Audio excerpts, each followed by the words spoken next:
The newest City Toys release just arrived, but is it any good? Let's find out.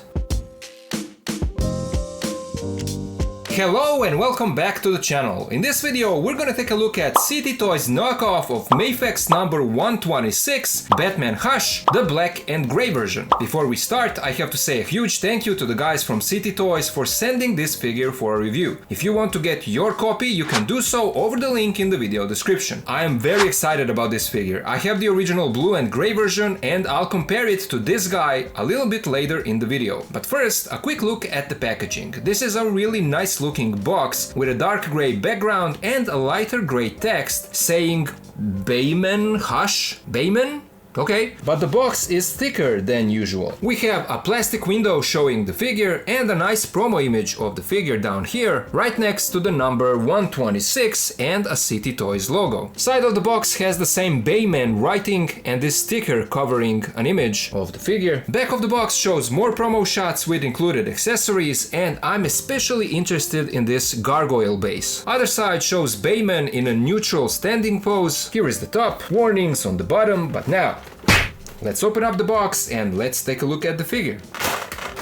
Here is Bayman Hush out of the box, and the figure turned out great. The plastic feels really good. This figure has some weight, and that could be something that City improved on, because I remember their Wolverine figures being kind of light. And before you say it, it's not just because of the cape. The plastic definitely feels heavier. I should also point out that my copy has no loose joints. Everything on this guy feels nice and sturdy. Bayman is around 16 centimeters tall to the top of his bat ears, and as you can see, he looks great even standing in a simple pose like this. Let's first take a look at the cape. And same as on both original versions, it is huge and long, which is a thing that bothers some people, but personally I love it. I think that it gives you some great posing options when there is enough material so that it can flow in all kinds of poses and can even wrap him around like this. But the fabric is really nice. It doesn't feel cheap and the stitching is really well done. Look at this. This is the inner side of the cape and look how nice this looks. And then from the outside, the stitching is barely visible, not just because it's black, but also because it is really well done. It's really subtle. And here are these two stitched lines because of the way that it's folded and it goes inside here. It really looks like City is also improving on their soft goods, because the stitching here doesn't look as rough as you would maybe expect to see on a knockoff. The cape is wired, of course, and wires are tucked underneath here, so that means that they hold the cape in practically any pose you want. Here is a closer look at the head sculpt and it looks beautiful. I love the simplistic look from the comics. Eyes are well done, skin tone is nice, and even the mouth line is printed perfectly. Here is the side of the head and we see his ears poking underneath the mask. Here is the bat symbol on the chest, and while the sculpt is perfect, they should have filled it in a bit better. It looks like some black paint is missing to fill up the edges. That's not necessarily a big deal, I can always fix that myself. There is also a small imperfection in the plastic right here. But the overall sculpt of the body is great. Shading brings out the details, but I feel like it's heavier on the legs than on the torso and arms. Maybe that could have been even out, but again, not a big deal. Here is how the back of the figure looks under the cape, and they even put some shading here, so I appreciate that. The belt with all of these pouches looks nice, but same as on the original, there's no weathering on it. All in all, in terms of aesthetic, this is a fantastic copy and I love how it turned out. Let's now take a look at his articulation. The head and the neck are on a separate ball joints, so they give you a nice range of movement. He can look left to right, tilt his head side to side. This is how far he looks down, and then here is how far he can look up. I already said it, the cape is wired on both sides. He has a nice butterfly joint, and here is how far the arms go across the chest, and here is how far they go across his back. Arms rotate 360. This is how far they go out. We have a squeaky bicep swivel, double jointed elbows, a swivel in the wrists, and a hinge in all directions.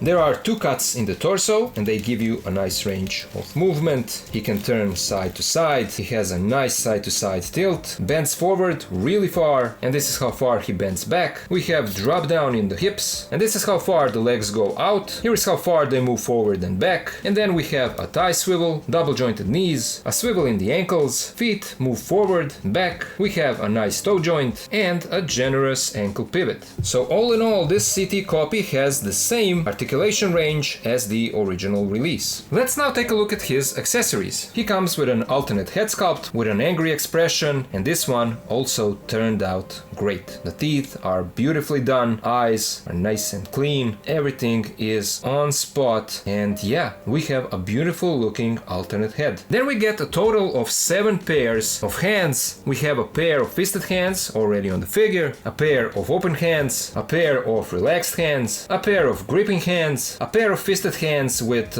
these claws sculpted in, and these also turned out pretty good. Then we have another pair of fisted hands, but on these the thumb is not connected to the rest of the fingers so that he can grip his cape. And the final pair of hands are these that are holding his grappling guns, and these have small peg holes here at the top because we also get a pair of grappling hooks, a longer one and a shorter one. And when I was reviewing the original Mafex Hush Batman, I said that these are probably bendable wires, but you guys told me in the comments that they are in fact not, so I guess same applies here, and these do connect here, so there we go. Switching out the hands is easy, and this is how the wrist joint looks. We put on the alternate hand, connect the grappling hook, and here is how that looks. We also get 2 pairs of his batarangs, we get a pair of these and a pair of these, and here is the 2 side by side so that you can see that it's a different design. But then we also get a translucent stand that you need to put together, and on top of that we get a bonus base, and this is that gargoyle base that a lot of us were excited about. It looks pretty good, there is some weathering, some texture on it, and yeah, this looks really nice. It could maybe use a little bit more weathering here on the head, but even like this, it looks beautiful.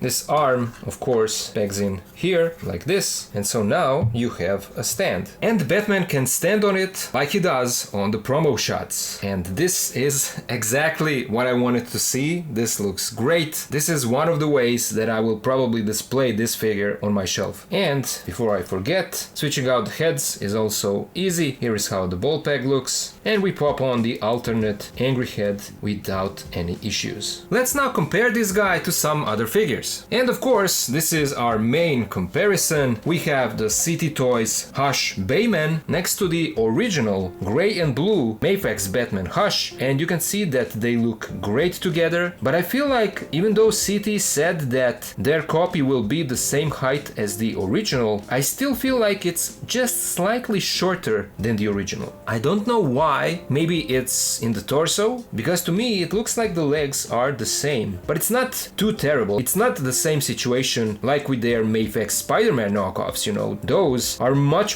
smaller, obviously smaller and shorter than the Mafex originals. This is not that case. This guy is just slightly shorter, but seeing them side by side, they do look great together. Here is how the 2 head sculpts look side by side, and you can see that on the original the details are sharper, crisper, but the CT version is not that far off. They really do look good next to each other.